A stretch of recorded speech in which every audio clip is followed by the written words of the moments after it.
Oke, balik lagi dengan Kang Mehmet di sini di Clovertech ID.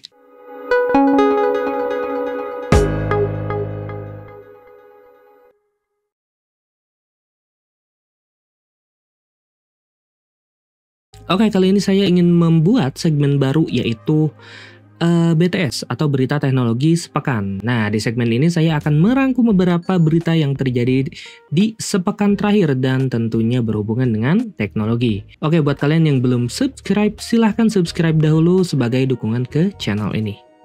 Oke, untuk berita pertama yaitu handheld portable baru dari MSI. Nah, MSI pada CES 2024 membawa sebuah gaming konsol baru untuk bersaing dengan Steam Deck, Asus ROG Ally, Lenovo Legion Go, serta gaming handheld lainnya. Nah, konsol portable ini diberi nama dengan MSI Claw dengan kode produk A1M. Yang membuat konsol ini berbeda adalah karena dia ditenagai oleh Intel Core Ultra Processor, atau lebih tepatnya Intel Core Ultra 7 prosesor 155H dan Intel Ultra 5 prosesor 125U yang juga sudah mendukung Intel XeSS teknologi. Nah, untuk OS-nya yang digunakan adalah Windows 11 Home dan memiliki ukuran layar sebesar 7 inci berpanel IPS dengan resolusi Full HD dan refresh rate-nya ada di 120 Hz. Nah, sedangkan untuk memorinya dia menggunakan RAM 16GB LPDDR5 6400 dan penyimpanannya sebesar 512GB. Juga sudah menggunakan Wi-Fi 7 dan Bluetooth 5.4 serta dilengkapi dengan fingerprint scanner. Yang mungkin agak cukup berbeda di secara fisik dengan handheld portable lainnya adalah pada bagian grip, di mana gripnya itu sendiri memiliki desain ergonomis, berbeda dengan komputer lainnya yang cenderung datar atau flat. Nah, selain itu terdapat juga LED di bagian joystick maupun gamepadnya yang bisa kalian atur. Nah, terus MSI Claw ini juga memiliki baterai sebesar 53 Wh yang diklaim 50% lebih tahan lama dibanding dengan pesaingnya. Untuk harganya sendiri ada di kisaran 699 untuk varian Intel Core Ultra 5 125U dan $749 untuk varian Intel Core Ultra 7 155H.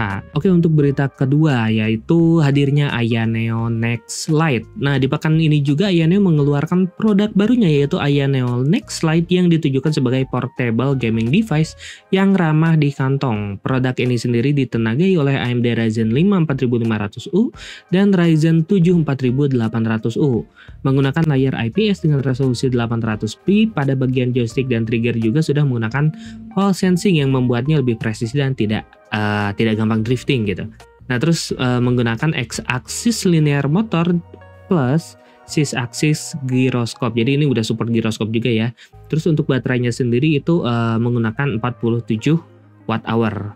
Yang cukup menarik di sini adalah pada OS yang digunakan yaitu menggunakan SteamOS. Tapi ini bukan SteamOS yang dirilis langsung oleh Steam langsung ya, melainkan versi modifikasi yaitu Holo ISO. Nah, untuk harganya sendiri itu varian paling rendahnya ada di $299. Selanjutnya berita dari AMD, di mana pada CES 2024 mengumumkan beberapa prosesor barunya yaitu AMD Ryzen 8000G series dan varian prosesor baru untuk soket AM4 yaitu AMD Ryzen 5000. Nah, untuk AMD Ryzen 8000G series yang keluar diantara lain adalah AMD Ryzen 7 8700G, lalu AMD Ryzen 5 8600G, selanjutnya AMD Ryzen 5 8500G, dan terakhir yaitu AMD Ryzen 3 8300G. Nah, untuk spesifikasi dan harga bisa kalian lihat di sini. Yang cukup menarik adalah performa eGPU-nya sendiri yang diklaim hampir menyamai GTX 1650. Oke, kita lihat saja nanti apakah benar-benar semenarik itu, karena prosesor ini direncanakan akan dirilis di akhir bulan ini. Oke, selanjutnya di soket AM4, AMD meluncurkan AMD Ryzen 7 5700X3D dan juga AMD Ryzen 7 5700. Lalu mengeluarkan juga AMD Ryzen 5 5600 GT dan AMD Ryzen 5 5500 GT. Nah, untuk Ryzen 7 5700 X3D bisa jadi alternatif murah dari AMD Ryzen 7 5800 X3D yang saat ini ada di pasaran, yang sama-sama menggunakan 3D cache.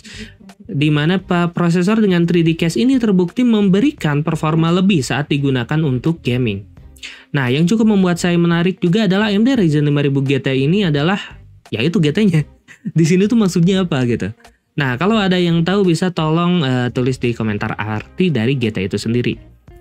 Oke, selanjutnya baru aja cari info tentang itu, ternyata ada berita tentang limitasi di Ryzen 8000G. Jadi pada AMD Ryzen 8000G series ini yang dimana ternyata terdapat limitasi pada RAM dan jalur PCIe yang dapat digunakan.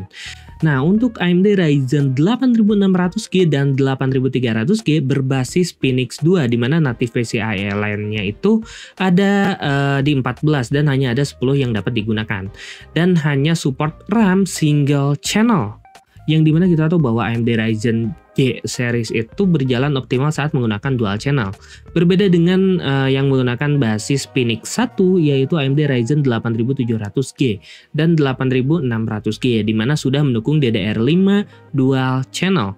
Selain itu, AMD Ryzen 8000G series ini dikabarkan hanya dapat menjalankan slot PCIe 4 pada X8 untuk Phoenix 1. Dan untuk Phoenix 2, PCIe 4-nya itu hanya di X4. Nah, ini berdasarkan pada support motherboard Gigabyte B650E Aorus Elite XAX Ice. Nah, ini artinya akan sangat terbatas sekali pilihan GPU yang digunakan, terutama untuk yang menggunakan Phoenix 2. Selain itu, limitasi juga terdapat pada storage M.2-nya, di mana untuk Phoenix 1 dapat berjalan di PCIe 4x4, sedangkan pada Phoenix 2 hanya dapat berjalan hingga PCIe 4x2. Oke, untuk berita selanjutnya yaitu dari Nvidia yang akhirnya meluncurkan varian super pada RTX 40 series yaitu GeForce RTX 4080 Super, GeForce RTX 4070 Ti Super, dan GeForce RTX 4070 Super. Nah, varian Super ini menawarkan kinerja lebih tinggi dibandingkan dengan versi non-Super. Hal yang menarik adalah terdapat satu model yang harganya ternyata itu diturunkan dibandingkan dengan versi non-supernya. Nah, untuk GeForce RTX 4080 Super dihargai dengan $999. Lebih murah $200 dari varian non-supernya yang memiliki harga $1.200.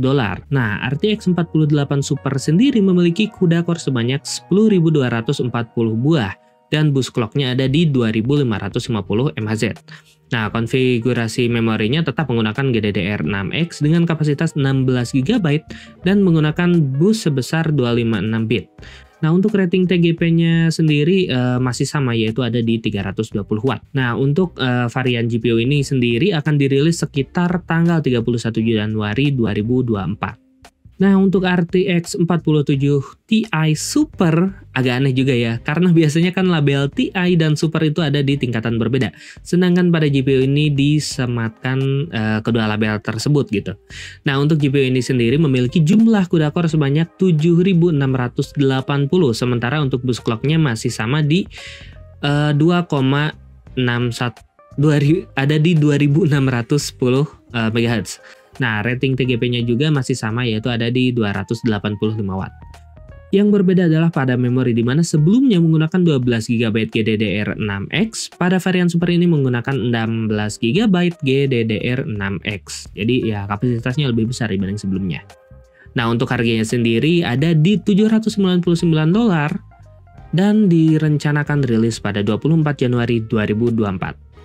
Oke, selanjutnya untuk RTX 4070 Super, peningkatannya dibanding versi non-supernya sendiri bisa dibilang yang paling tinggi, di mana pada versi non-supernya CUDA core yang digunakan adalah 5.888 buah, sedangkan pada varian Super ini menjadi 7.168 buah, atau memiliki selisih 20% lebih banyak. Konsumsi dayanya pun naik dari 200 Watt menjadi 220 Watt. Untuk spesifikasi lainnya bisa dibilang masih sama, di mana bus clock-nya ada di 2475 MHz dan menggunakan RAM 12 GB GDDR6.